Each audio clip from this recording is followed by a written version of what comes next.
Welcome everyone to episode number 3 of Rain City Reviews, where we do box breaks with some refreshing takes.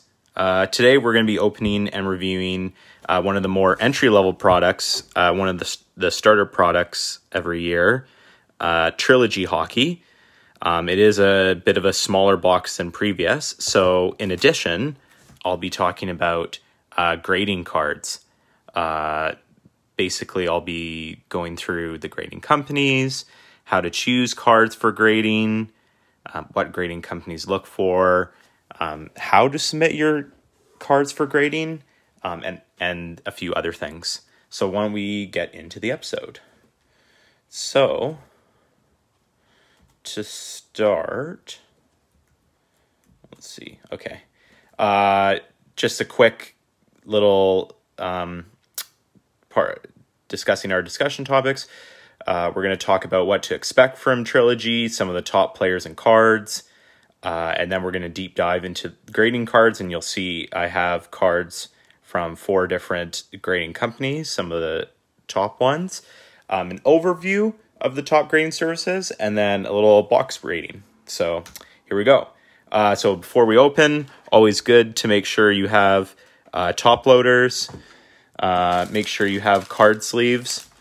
There are thicker card sleeves too available. So if you have cards like that we're going to see, perhaps signature pucks and things like that, better to get a thicker card sleeve than try and force it into a thinner card sleeve.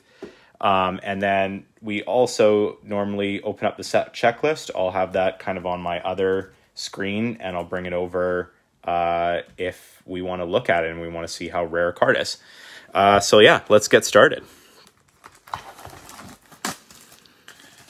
So for those of you that are going to be watching the Canucks game at 6:45, this will be done in, this whole thing will probably be done in 30 minutes. So you'll have more than enough time to prepare for the game. All right. So yeah, these Trilogy packs, there's only a few packs per box. There's 6 packs per box to be exact, and 4 cards per pack. The price tag is actually quite affordable. So $120 Canadian I paid for this, which for most hobby boxes is definitely on the low end. Normally you're kind of seeing now things in the $200-300 range, and then don't even get me started with basketball and soccer and stuff where basically your first hobby box, your cheapest hobby box is over $600-800. So we should get out of this 2 autographs or relics. So usually I see that as they give you 1 autograph and 1 relic. You'll get 2 numbered rookie cards, usually the rookie premiers, 2 numbered inserts or parallels. And that's kind of the hits that are in this. So there's a hit every pack. So the types of things you're looking for are rookie premiers cards, signature pucks, which is, I posted a Jack Hughes one kind of as an example.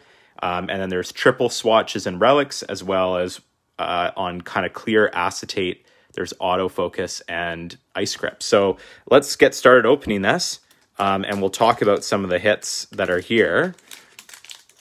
And these packs are definitely a little bit thicker and harder to open than other ones. So if you see on the screen, oh my God, might have to like,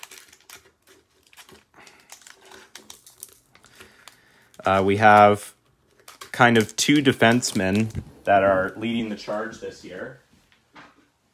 Might have to just open it with a little bit of a knife.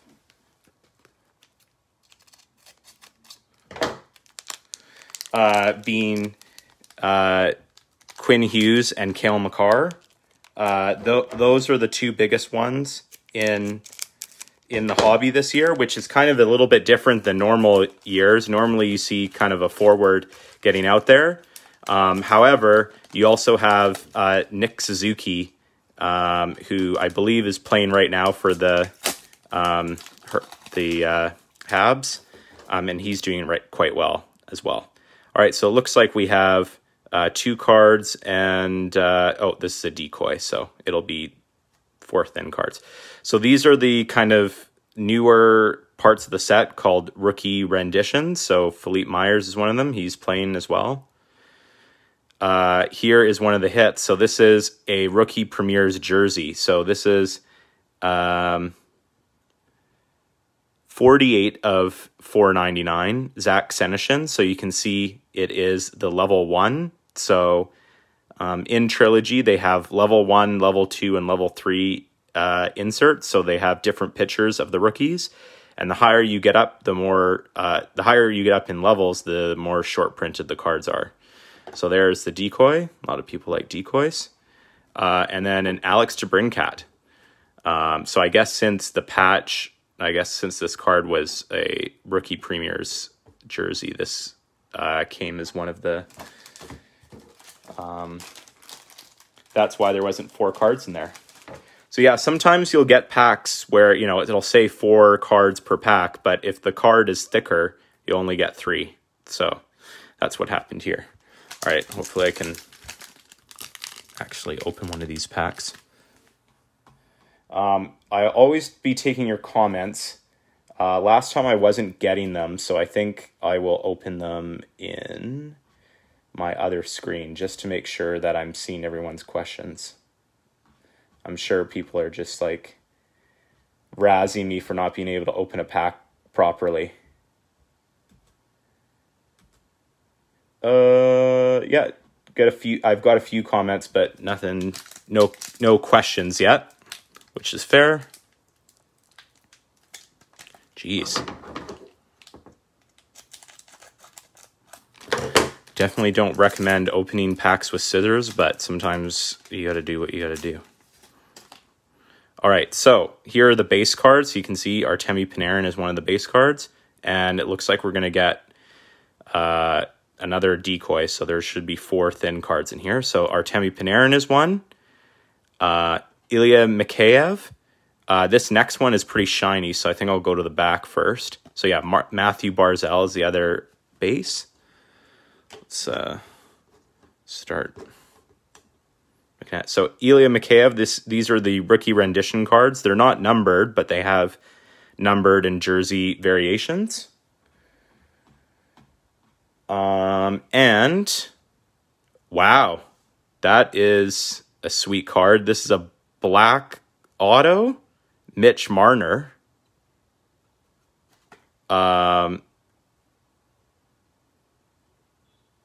Pretty sweet card. I don't see it numbered though. That is an interesting question. Are these black ones numbered? Or are these kind of just the blue base silver foil autographs? I think that's probably what this is. Yeah, so this is a silver foil autograph of Mitch Marner. Pretty sweet. Mitch Marner is Group C, so 1 in 379 packs. So pretty awesome looking card. Pretty happy to get this. I think out of my first 3 boxes that I've hit, this is probably the best card that I've hit out of all the packs. So that is awesome. Somebody is going to really like this in the giveaway for sure.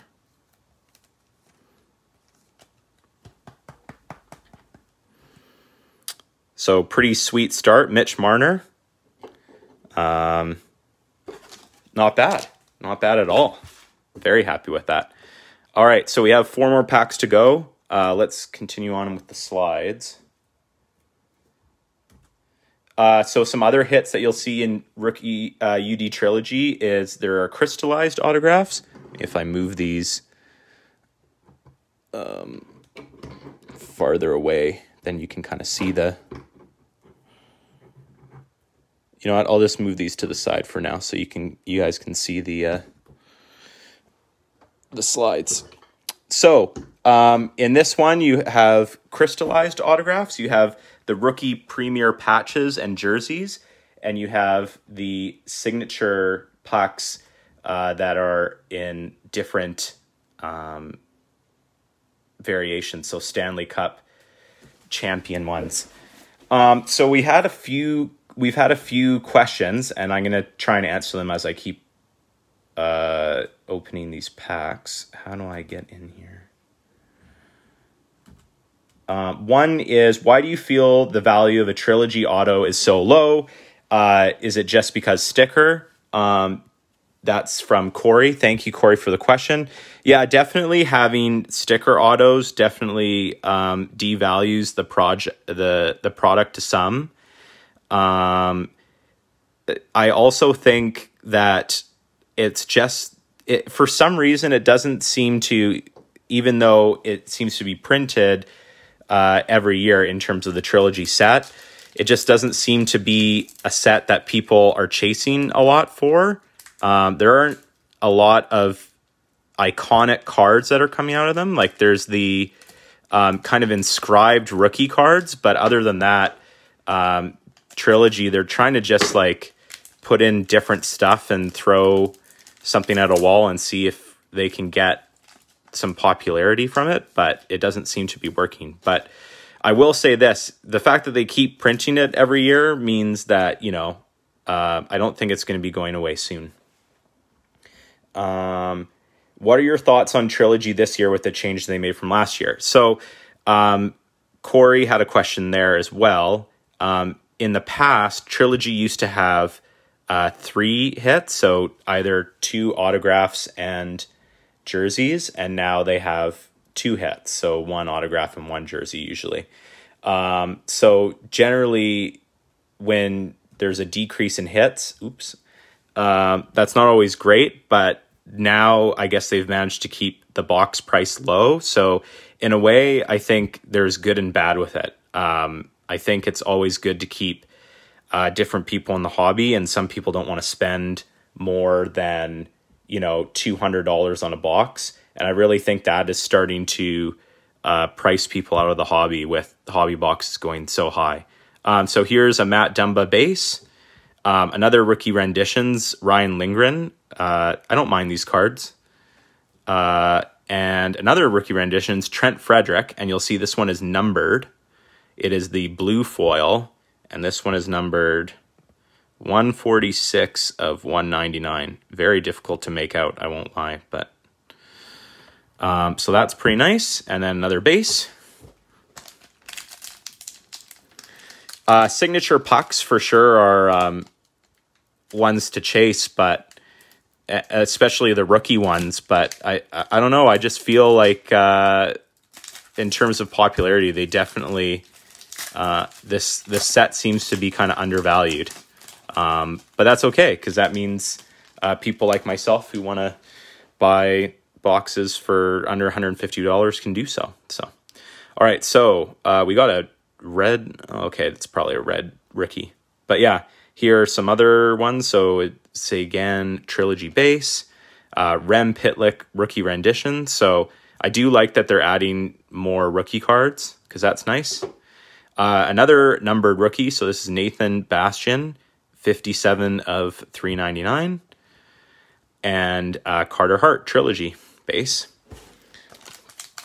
All right, so I think we've had the 2 hits, and we've had the 2 numbered rookies. So that means we'll probably be getting the 2 numbered inserts now. Who knows? Be nice to get another like bonus hit or something, but I'm not sure that's going to happen. So Sidney Crosby base, Zach Senyshyn rookie renditions. Oh, another rookie numbered. So this is Ilya Mikheyev, 537 of 799. So that's pretty nice. And a John Quick Trilogy. And the last pack before we start talking about grading. Oh, there we go. I finally was able to open it.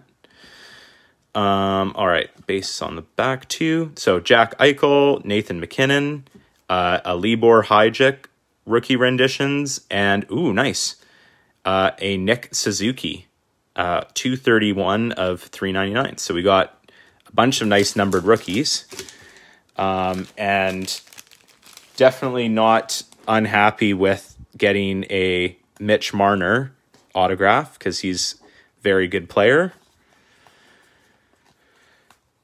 But yeah, we got 4 numbered rookies and an auto and a decent jersey out of $4.99. So that's not too bad. Let's go into the review of the box. In terms of the aesthetics, I think sometimes Trilogy is trying to do too much. There's definitely a lot of differing colors and lines. And often they seem to be kind of changing up their design other than keeping kind of this like gold foil.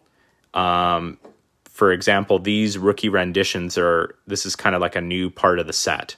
In terms of the variety, like you kind of saw, like we really only got, I say there's 8 sets of differing levels, but really we only got 4 different types of cards, which is kind of disappointing. I like to see when I'm opening cards that I'm getting more different types of cards. You know, things like autofocus, it would have been cool to see like a signature puck, things like that. But at least I got a good hit from it. In terms of the big hit potential, there's not a crazy ton of resale value. For example, somebody was talking to me today and they had one of the Quinn Hughes Trilogy rookie autos out of this, and they were willing to sell it to me for $120, which is exactly the price of the box. So if you're getting one of the best hits out of the box and it's only returning your box value, that's not probably the best, I would say. So I give that a pretty low rating for hit potential. And then in terms of price value, you can't argue with the price, like to have, 20, 30 minutes to be able to kill and can open up a box for less than $150. I can't complain.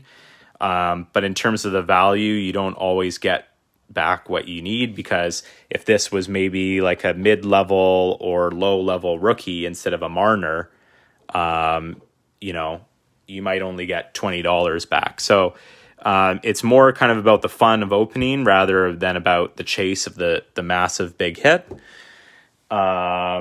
So that is one thing to look into. So overall, I actually give it a 10 out of 20. So that's pretty low for my rating. And I think a lot of people probably agree with that rating that are in here watching. I think one of the ways in which, UD could make this a little bit better is, maybe having one signature puck or something per box, perhaps, or trying to institute some sort of thing. Like if these rookie renditions, for example, if they had, more autographed versions or something like that, that would be nice to see perhaps. But, having just, numbered base that are all the same set, like if half of this was rookie renditions, half of this was like another rookie set, that would make it a little bit better. So a little bit more variety, a little bit more value, and, a little bit more of like trying to push out what the chase hits are. So why don't we get into chatting about grading? So let's look in grading. So I will leave this up here, but I'll move these cards to the side for now. So people have been asking me a lot, hey, Dylan, how do you know when to grade a card? Like, why should you? Like, it seems like kind of a cash grab, all these types of things. So I decided just to make a little bit of a presentation on it. So grading is essentially submitting a card to a third-party authenticator. And so they value, one, the authenticity of the card. So if it's a super old card, like, for example, one of the oldest cards that I have in my collection is this Frank Nybor, which is almost 100 years old. They will authenticate by looking, at the paper and the ink and things like that on it to evaluate whether it is indeed an authentic copy. And then as well as the condition of the card. So the condition is pretty important because when you have a lot of the same rookie base cards, it's a great way to differentiate the market value. So for example, this Aaron Judge Bowman rookie card, there's probably about 50,000, 100,000 or more of this specific Aaron Judge card. So if you were to buy it in what's called a raw condition, right?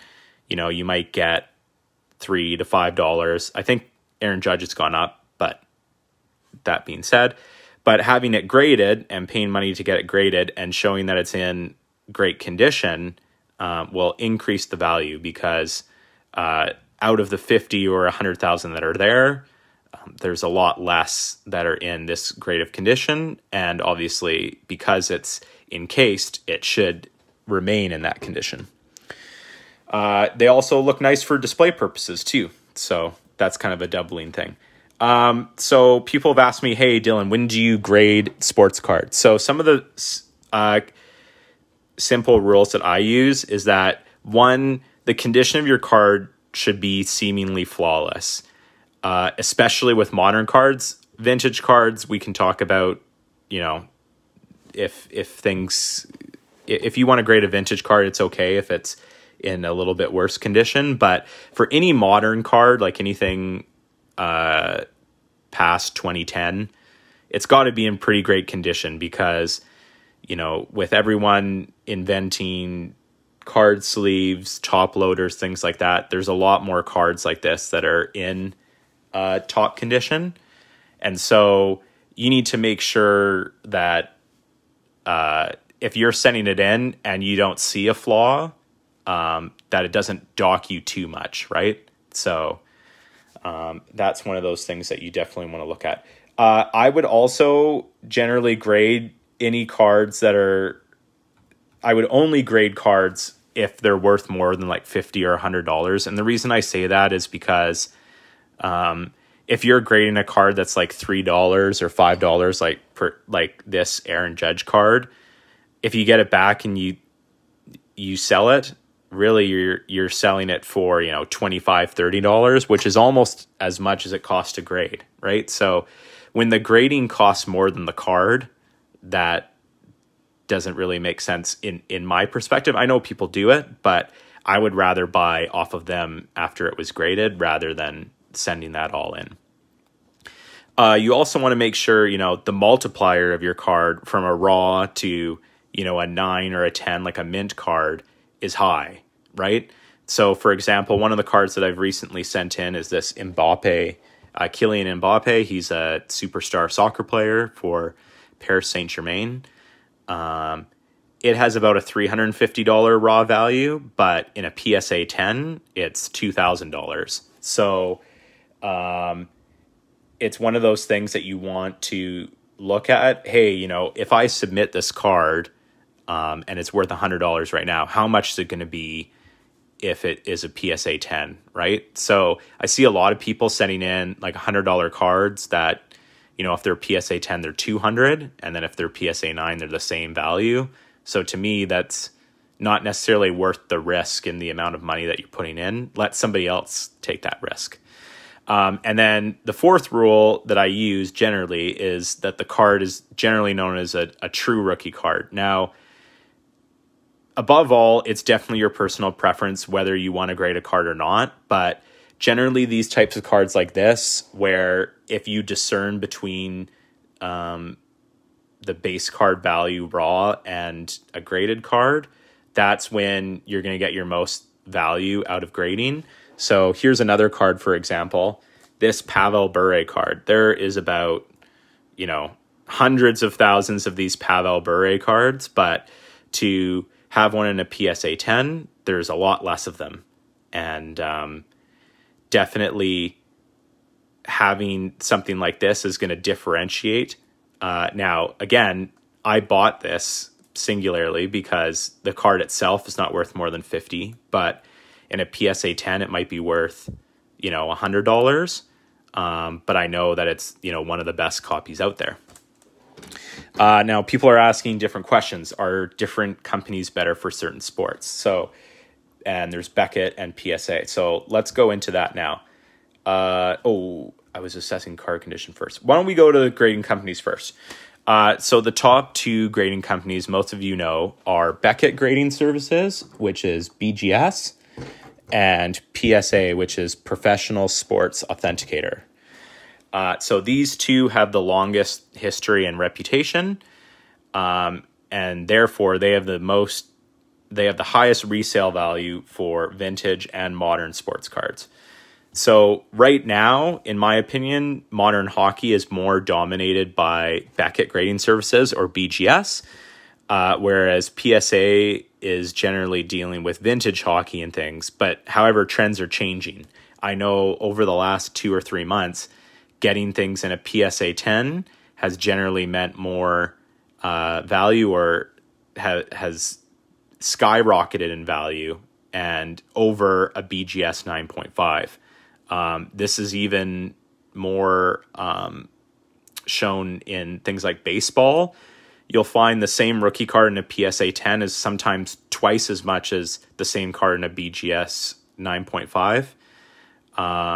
However, I know that, in modern hockey, we're definitely seeing a lot of Beckett, but people are moving over to PSA. In my opinion, you can't really go wrong with either. I would say both are excellent options. It's sometimes even difficult out there to get a person who will submit for you right now, and certainly both take a really, really long time to grade. Sometimes you're waiting over 6 months if you're not paying crazy rates. So let's go to assessing the card condition. So generally when a company, a third-party company, is assessing the condition, they're going to look at 4 main attributes. So one, they're going to look at the centering. So how well framed is the card? How well cut is the card? So is it a perfect rectangle? And does the card picture itself seem off to the left or off to the right? So I put this example on here. This was a nice Beehive 2005-06 Crosby rookie. You can see it here. I'm going to just kind of get it a little closer. Hopefully I can. But it is a BGS 8, but you can see that it has a bunch of different centering, corner, edge, and surface grades. So as you can see on the right, the centering is a 10. And you can kind of see, like, if you put your finger up to it, it's kind of a half fingerprint on both the top, the bottom, the left, and the right. So you want to make sure that things like that, that is centered and that it's kind of equal on all sides. You can see corners. So in terms of corners, you want to see how sharp are the corners. Is there evidence of whitening or bending? And certainly with this card, because it's a jersey card, it's thicker. So you can probably see here, there's a bit of white on each of these corners here. And that's why I got an 8.5. Edges, so are there chipping around the edges, and how well is it cut? You can definitely see up here, there's some chipping on this top edge, and therefore it gave an 8.5. And then surface, so is there creases in the card? Is there indents? Is there pinprints on the card? How is the condition of the patch window, if there is any? And you can see in here in this one, it looks like there's all these white dots along the patch window, and little pinpricks and things like that. And that's probably what gave it a 7 surface, which is quite low. Now, Beckett, they're the ones that grade on subgrades. Generally, PSA just kind of gives it all in one grade. But if any subgrade is super low, it actually brings down the entire grade of the card for Beckett. So Beckett can only grade a card one higher than its lowest subgrade. So if you see that the surface is a 7, the highest they can grade this card is an 8, even though the average is 10, 8.5, 8.5. You'd think, oh well, this is like an 8.5 card or a 9, but the way Beckett grades, they'll only allow grading one grade above its lowest subgrade. So kind of in conclusion, thicker cards, colored backgrounds are always tough grades. Bill, yeah, MNT grading. We'll definitely talk about that in a bit. So I'll go back to our slides.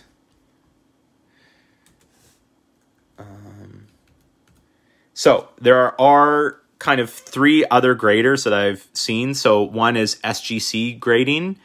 SGC is, in my opinion right now, is kind of like the third best grader because of all of the popularity recently with PSA and Beckett. Because of the wait times, SGC has gotten a lot of new business. It's kind of like if any of you are downtown Vancouver, if any of you have gone to Athletes Village, there's two bars. There's like Craft Bar, and there's one near called Tap and Barrel. And most people like going to Craft, but when it's full and there's patio space, people will go to Tap and Barrel as like the second option. So SGC is kind of getting the Tap and Barrel treatment where they are the third best grader, and because the two top ones are so full and you're not getting any return time back from them, people are sending it to them. In my opinion, they're doing a very good job. They've recently changed, so you can see before in kind of some of their old cards, they had like a very less professional grading thing, and now you can see it's a little bit more modern in terms of their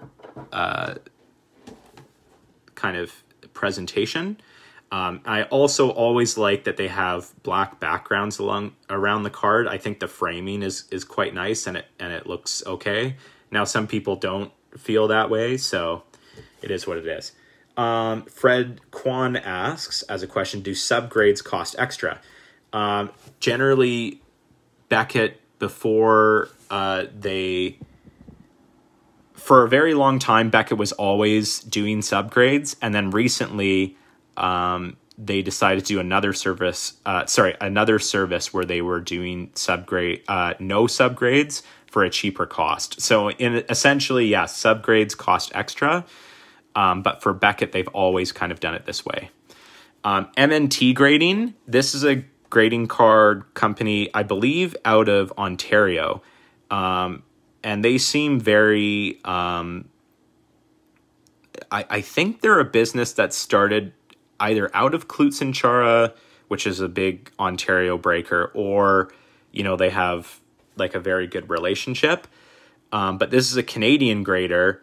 And in my opinion, they're very tough on their grades. So having a 9.5 or a 10 in MNT, based on what I've seen in cards, like they do a very, very good job of grading the card, and they're very hard. So I feel like eventually their values will get up there. Right now, MNT is really only in the hockey space.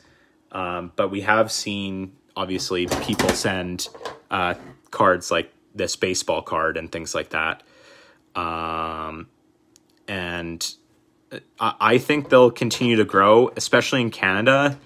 Who wants to send all of your cards over the border now with, USPS having trouble being able to meet the demands? When you can, send it within Canada and probably get it back a lot quicker. Another thing that they add, if you can see here, they actually grade the inner window. So the inner window being the patch window on the RPA. So for patch cards, they actually do 5 subgrades, which is pretty cool. And then the other one is KSA, which is another Canadian company. They're kind of a cheaper company. They are available at a lot of Canadian card shows, so they're definitely it's definitely easier to grade with them. And one thing I do like is that you can go to some card shows over a weekend. You can send it to them, and they'll grade and encase the card on that weekend. So that is pretty nice.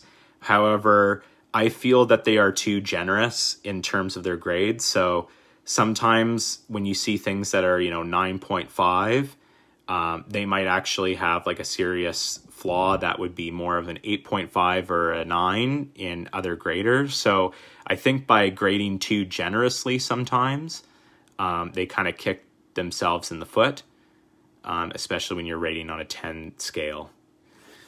Bill Cunningham asks a question. Does the front and back of the card have equal weighting for grading, i.e. what if a pristine front but a flaw in the back? So Bill, they grade on everything together. So if you have, 3 amazing corners, or 7 amazing sides of the corners, but one corner has, whitening or a chip or something like that, it will affect the total rating of the subgrade. Now, I will say, if you send in something like, we can look at this, for example, we can look at this Marner card and we can see whether it's fit for grading. So you can kind of see, like, I don't know how well you can see it, but this bottom edge is not great. And this top left corner, I don't know if it'll zoom in. This top left corner has a lot of edges and whitening. Now, I would say, if it was just edge issues and everything else was fine, it may be worth sending in. But again, it's not a rookie card, so it may not be worth it. Ian, thinking of trying MNT out, I don't think it's a bad idea. I know that MNT also, they advertise a lot with Klutz and Chara, and I think if you get into their breaks, that sometimes you can get credits with them. I am not obviously advertising them. I don't know them personally, but it seems like a good kind of getting 2 things done at once. Let's see, do I have any more? Oh, okay. So I will take your questions now, and obviously feedback. But I am really excited about continuing to do more of these.